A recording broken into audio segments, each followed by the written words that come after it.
everyone, Shawn Clement here, Richmond Hill Golf Learning Center, Wisdom in Golf. And today we are expanding on our feet together and one leg drills. We had a few questions regarding, number one, how do you do that with a driver? Because you want to rehearse that with a driver. I'm going to show you how to do that. And how do you do that with chipping when you're doing the shorter shots? I'm going to show you how to do that too. And then one of the more important questions was, well, how do you bridge that feet together to feet apart? How do you bridge one leg to feet apart? And that's where, this is why I have this book in here. There was one of the teachers that decided to make a comparison between resisting with the lower body and doing what Brandel Chambly is talking about in his book, which we discovered 25 years ago, about how not to resist with the hips, let the hips turn, let the lead heel come off the ground, let the lead knee come behind the ball. And how all the greatest players, or at least almost all of the greatest players did that, and why. And I am of the agreement, of course, on Brandel Chambly's side, but I've got the empirical data behind it, okay? Now, some of the things that I believe Tom Stickney is the one who did it on Golf WRX. I invite you to go check out that article. And he compares on the TrackMan the distances that he's getting when he resists with the lower body versus when he doesn't resist. And of course, he gets more distance, at least 10 yards per club, when he's not resisting in the backswing, because he can gather way more range of motion. Pardon me, let me get rid of this coffee here. He can gather way more range of motion, and because you're building up more momentum, well, your smash factor is going to increase, the club head speed's going to increase. But I'm not in agreement with, the pitfalls that he found, because he was still thinking about body parts and where to place the body parts and how to move the body parts, and therefore the brain wasn't on target and the brain wasn't releasing to the target. And of course, you're going to get a lot more spray when you don't have anything to focus you in the direction of the target. So without further ado, let's start with our feet together chipping, right? So it is a little early, some fog out there. I'm about to start my day of lessons. It's Saturday morning. I'm expecting 24 people today, so I'm bright-eyed, bushy-tailed, and ready to go. Now, when we're doing feet together in the full swing, we said that we put the club in the center of our stance here, and as I go back, the weight of my arms is counterbalanced by my butt or my posterior in the backswing. And then the right arm folds and the wrists hinge to load that arm club unit. So as the arm club unit falls, the butt returns.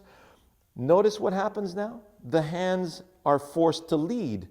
As the hands lead and lag, don't have to think about that.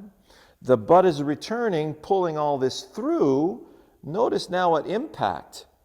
My knees, my hips, my shoulders. Well, it's the rib cage and the pelvis, by the way, sitting on top of my hips. So you'll notice my rib cage and pelvis are clearing. And the last thing to come through is the club head coming behind the arms. So you're naturally going to have this unwinding of that motion when you do it feet together.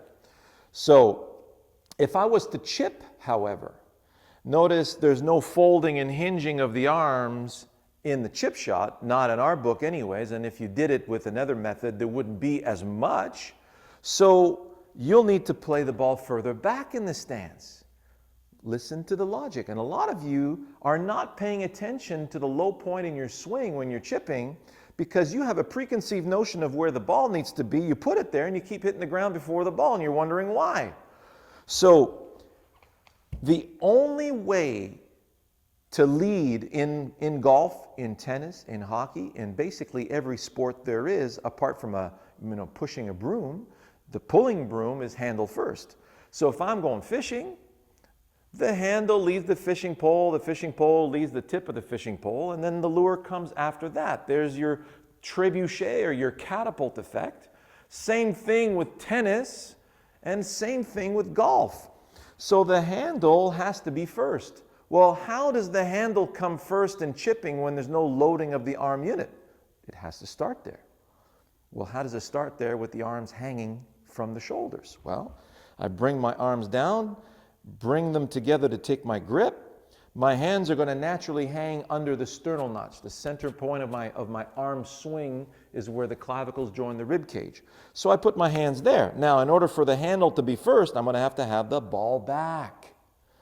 There you go. So when I put my feet together, the ball should basically be on the outside of your back foot.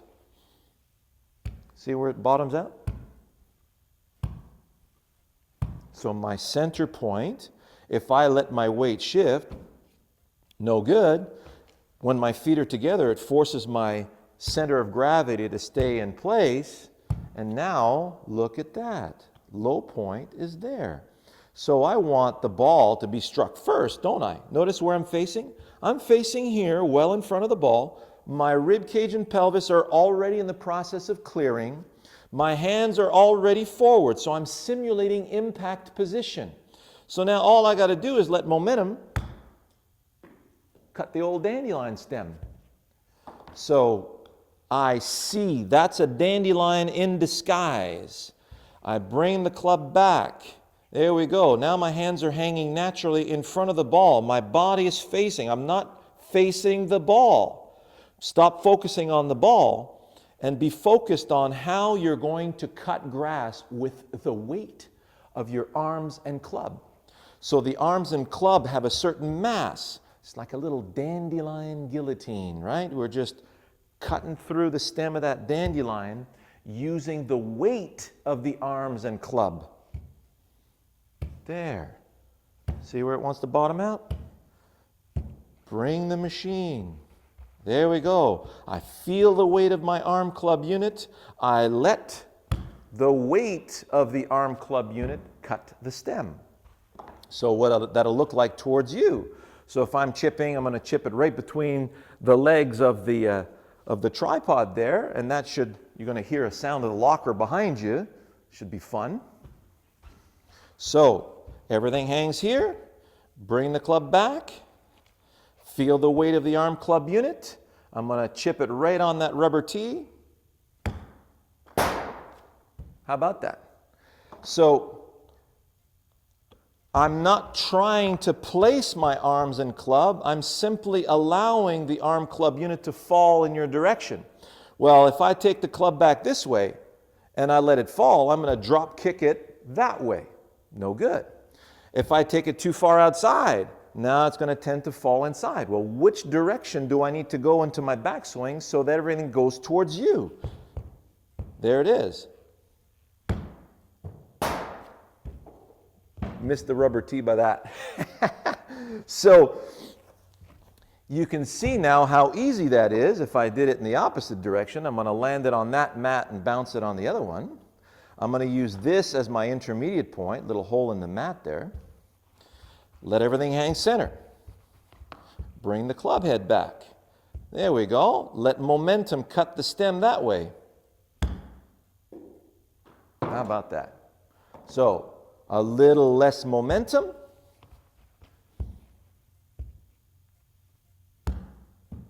There you go. See how simple that is? So now you talk about repeatable. Well, obviously, you're not trying to repeat the same exact motion with your body parts. That would be detrimental, and it would go way against the grain of how your brain is designed. Your brain is incapable of repeating exactly the same motion. It adapts to your situations as you go. So you can't go back and find a swing you had 5 years ago because the brain continues to adapt. So don't try. But what task do you want to put your brain on? I'm putting my brain on letting the weight of my arms cut the grass. How simple is that? So when I let the weight of my arms swing, it very much is exactly like if I'm tossing a ball. So if I'm tossing a ball underhand that way, so if I'm tossing a ball underhand towards you, notice how my body still has to turn out of the way so my arm has access to you. So if I did it from the side, feet together, here comes the arm. Look at that. So my arm is swinging towards you. There it is. And Notice how on the way back, it doesn't come this way, it doesn't come that way. It swings away from you, so it swings towards you. So I have a ball in each hand. One toward the garage door, one toward the net. I got a nice mat there. My box is going to stop that. So one for you, one for you. So notice how everything's moving out of the way. Out of the way, out of the way. So I'm just allowing the weight of my arms, to cut through the dandelion stem along the ground. So I let the weight of the arms come through, which means once I'm set up, it's out of my control. Huh? That's how you get rid of the yips once and for all. Those of you who have the yips are trying to control these little minute movements and actually trying to repeat these minute movements, and then the brain rebels and you get a jerky motion. Whereas if you just let it fall, let it hang, and just let it swing and cut through a dandelion stem, if your attention is on ball to club face, you're already doomed, okay? Because ball to club face is a manipulation, whereas sole of club through a dandelion stem is a continuation of movement. If it's club face to ball, the ball is your target, I'm done. Why would I continue? I put club face to ball. But if I'm letting momentum cut through a dandelion stem in the direction I want to land the ball, well, look at that. I'm just allowing momentum to come through, so the motion continues, and the body keeps turning out of the way to allow that motion to continue, okay? So enjoy your feet together chipping. It's a wonderful experience as far as arm swing versus body turn. You are also helping your takeaway, because the takeaway has to match the direction that you want the ball to go on. If your takeaway is too far inside, well, already your momentum has to be redirected in order to go to the target, okay?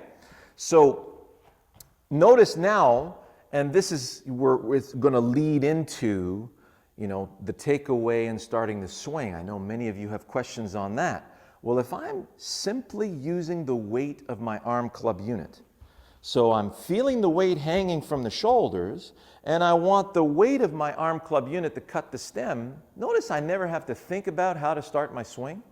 I'm feeling the weight, and I'm letting the weight cut the dandelion stem.